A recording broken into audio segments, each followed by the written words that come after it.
Hello everyone, this is Pankaj Kewat from Bermo Bokaro Jharkhand. और आज की हमारी क्लासेस रहेगी बोर्ड एंड पिलर मेथड में यूज़ करने से क्या एडवांटेज है।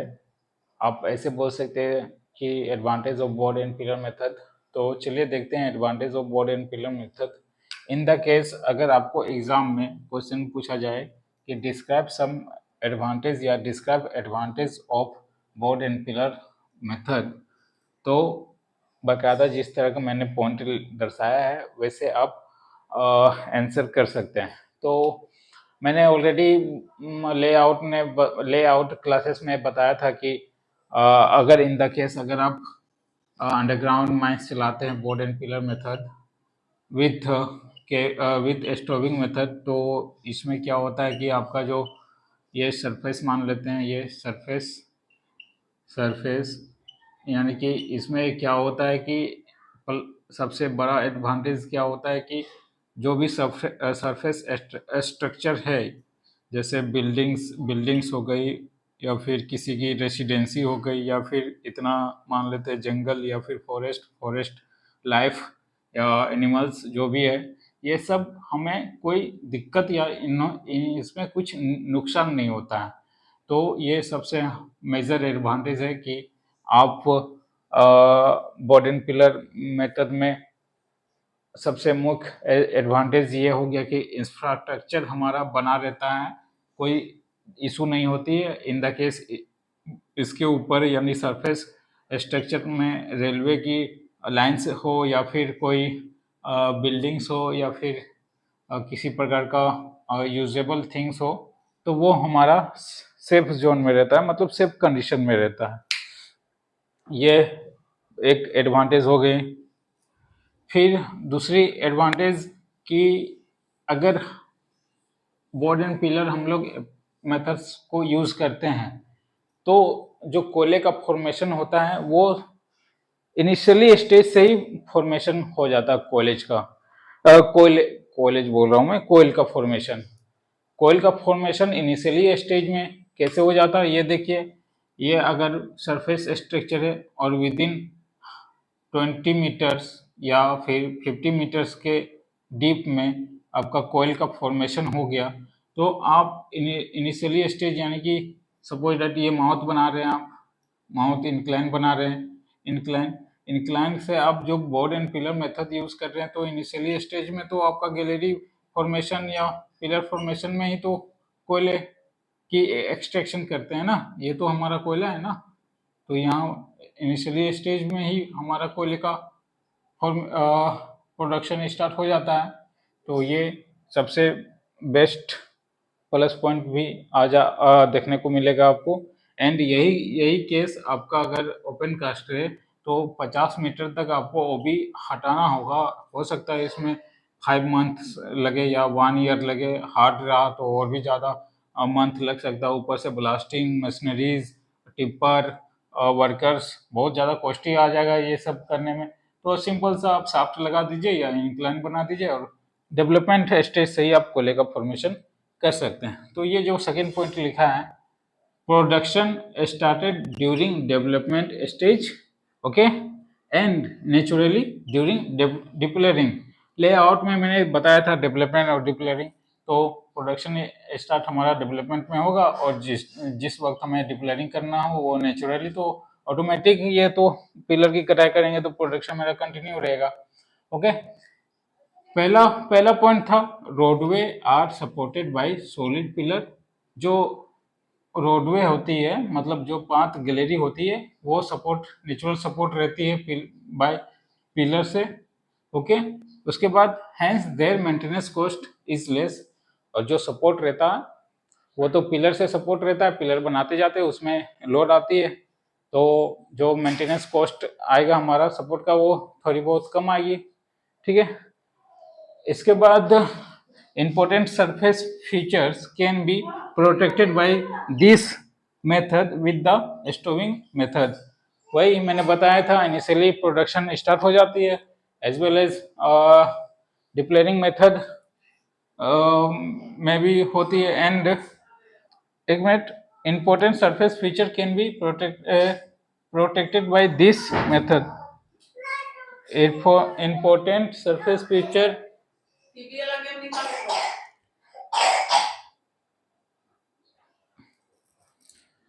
तो जो इम्पोर्टेंट सरफेस होता है, इम्पोर्टेंट सरफेस जैसे रेलवे की लाइंस हो गई, बिल्डिंग या फिर फॉरेस्ट हो गया, या फिर वाइल्ड लाइफ, तो वो जो रहता है वो हमेशा प्रोटेक्टेड रहता है, किससे?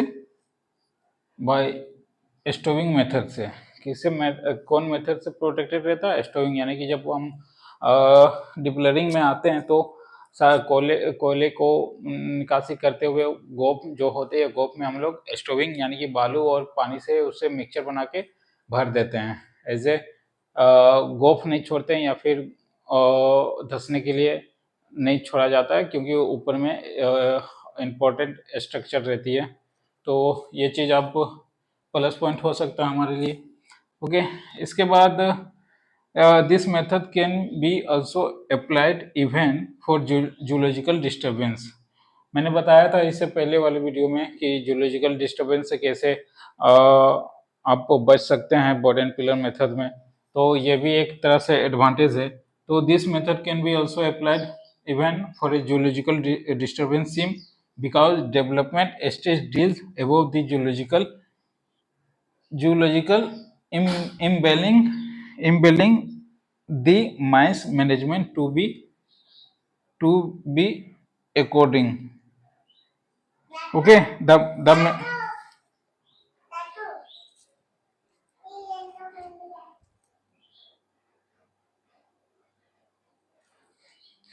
okay, this method can be also applied even for geological disturbance sim because development stage deals above the geology imbalancing the mines management to be about according. तो जो जूलॉजिकल डिस्टरबेंस होते हैं वो हम लोग डेवलपमेंट स्टेज में ही सबको manage कर लेते हैं, या फिर मैनेजमेंट कर लिया जाता है कि कैसे उससे हम लोग बच सकते हैं। मैंने बताया था वो डाइकोसिल या फिर कोयल बेंडिंग को लेके, ठीक है। तो ये हमारा पॉइंट है, और इसमें आप पॉइंट ऐड करना चाहे तो कर सकते हैं, और भी 2-4 पॉइंट देख लेते हैं हम लोग।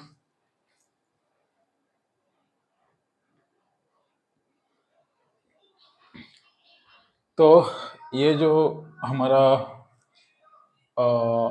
एडवांटेज ऑफ पॉइंट है, आप और भी देख सकते हैं। तो एक एडवांटेज कहता है कि मतलब जो ओपन इन्वायरमेंट की जो सीज़न होती है, जैसे आप ओपन कास्ट में काम कर रहे हो, ओपन कास्ट में तो आपको इन्वायरमेंट की जो सीज़न होती है, सीजनली इफेक्ट आती है उसमें। जैसे कि अगर आप ओपन कास्ट में काम कर रहे हैं गर्मी के सीज़न में, यानी कि समर सीज़न में, तो आपको एज ए ओवरमैन आप किसी फेस को देख रहे हैं तो आपको गर्मी लग सकती है, प्लस जो नेचुरल लू है वो भी लग सकती है। तो ऐसे केस में कंपनी की नॉर्म्स होती है कि जब भी टेम्परेचर हाई या फिर समर सीजन रहे तो 2-3 घंटे एज ए डे शिफ्ट में क्या हो, फर्स्ट शिफ्ट में जो कि 12 बजे से 2 या 3 बजे तक वर्किंग स्टॉप हो जाती है, तो वैसा इफेक्ट बोर्ड एंड पिलर में आपको देखने को नहीं मिलेगा। चारों के चारों सीजन में चलेंगे, रेनी सीजन समर सीजन रहे, विंटर सीजन रहे, रेनी सीजन रहे, या कोई फेवरेबल कंडीशन रहे, सब चलेगा इसमें। रेनी सीजन में एक डिफेक्ट देखी जाती है कि अगर बहुत ज़्यादा बारिश हो गई तो उसके कारण वर्किंग स्टॉप नहीं होती है, लेकिन प्रिकॉशन और प्रोटेक्शन दोनों रेनी सीजन में ज़्यादा लेनी होती है। जैसे पॉइंट कहा है कि नो इशू ऑफ नेचर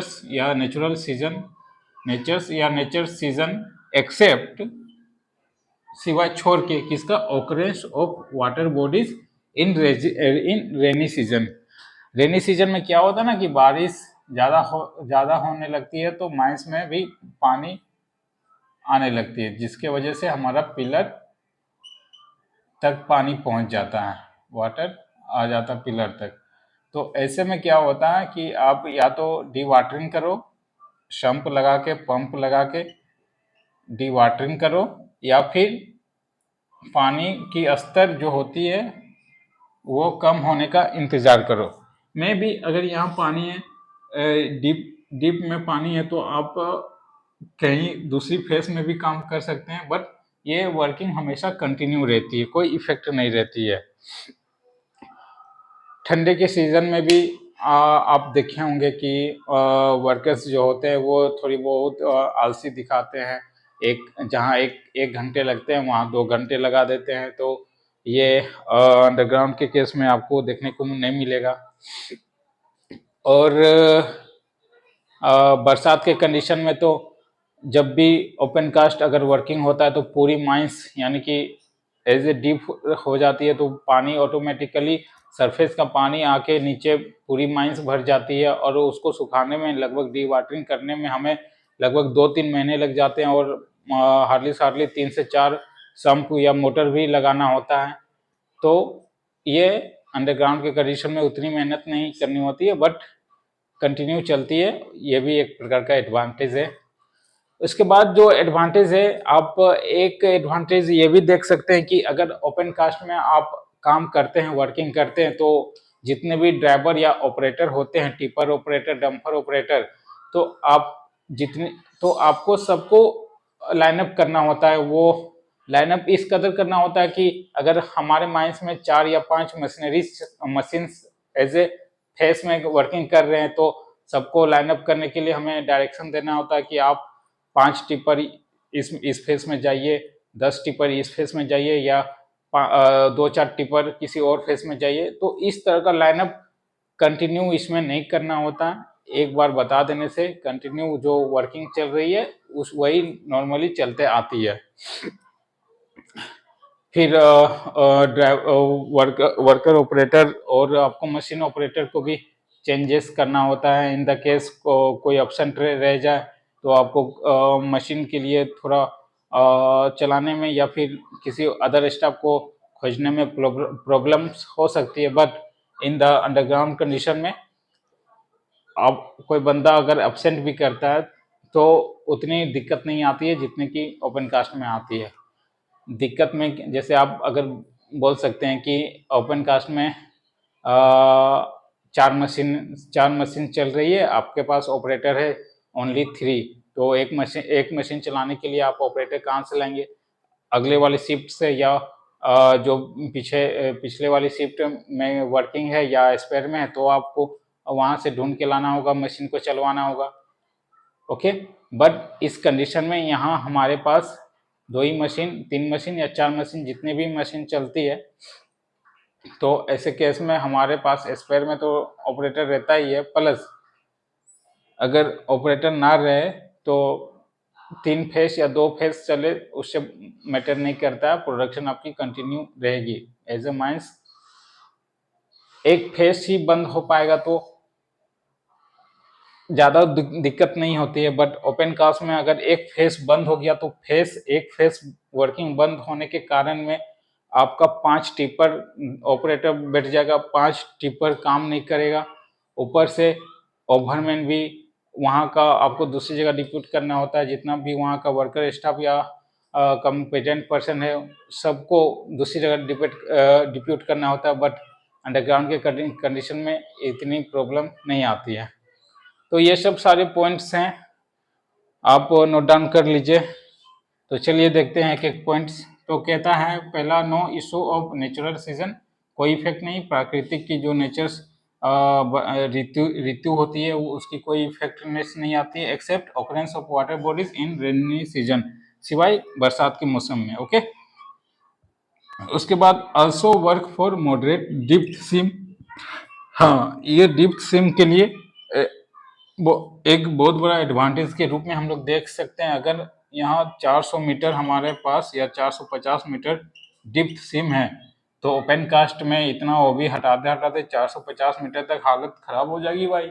आपके पास कितनी मशीनरीज आएगी, कितने वर्कर है, कितने वर्कर के स्टाफ, पेमेंट, बहुत इशू आएगी। तो ये आपके लिए प्लस पॉइंट है भाई कि शाफ्ट लगा के आप यहाँ पे board and pillar method use कर लो। तो एक तरह का ये भी एडवांटेज हो गया।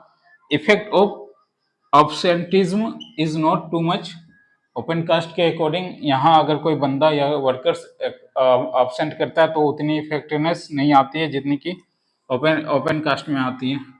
ओके, उसके बाद कहता है the system is not depends upon the completion, मतलब जो वर्किंग का ऑपरेशन या वर्किंग का प्रोसेस होता है वो किसी सिस्टम पे डिपेंड नहीं होता है। सिस्टम मतलब क्या, जो प्लान हमें देके गया है वही प्लान कंटिन्यू चलते आती है।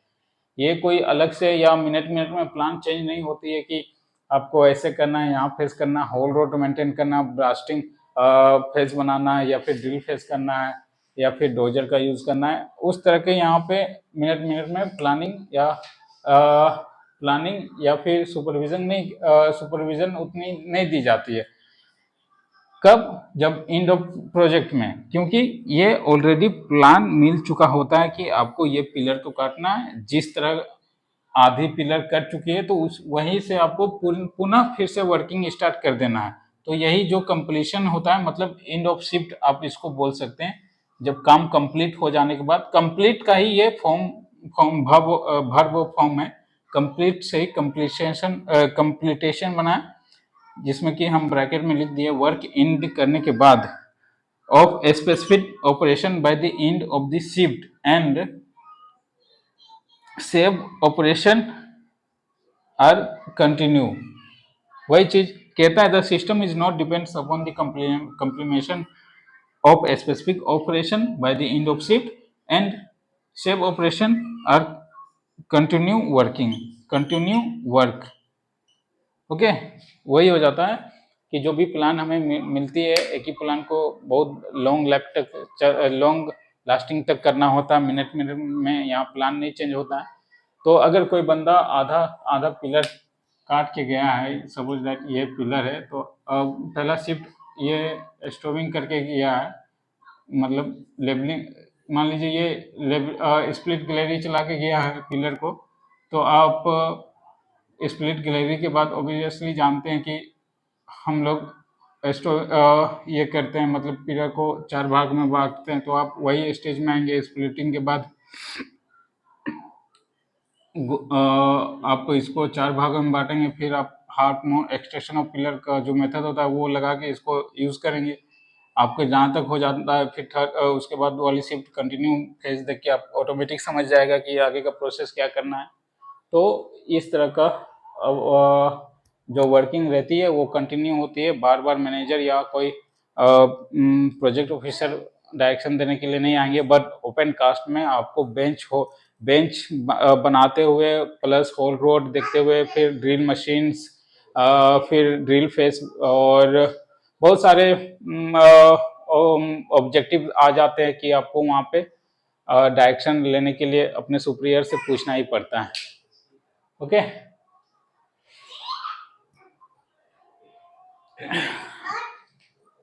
मैं एक वर्ड बोल रहा था, पिलर जो काटते हैं इसको स्टूक का प्रोसेस करते हैं। स्टूक जो यहाँ से 2 या फिर 2 से 3 मीटर की पिलर छोड़ा जाता है गॉब की तरफ से, ये स्टूक उस वक्त आ नहीं रही थी दिमाग में।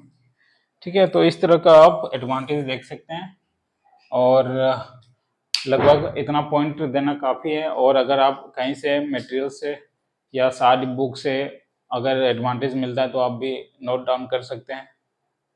तो आज की क्लासेस यहाँ, नेक्स्ट क्लास अब हम लोग देखेंगे disadvantage of board and pillar method of working. चलिए, आज की क्लास यहाँ के लिए काफ़ी। Thank you.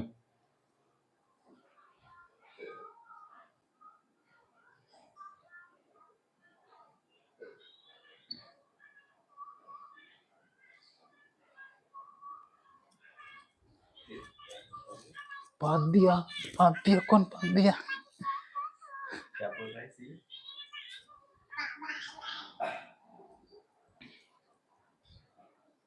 ये तब तक आप नोट डाउन कर लीजिए। 19 मिनट समथिंग सेकेंड की वीडियो है अप्रोक्स। इसको राउंड फिगर में 20 मिनट की वीडियो कर देता हूँ, तब तक आप नोट डाउन कर लीजिए।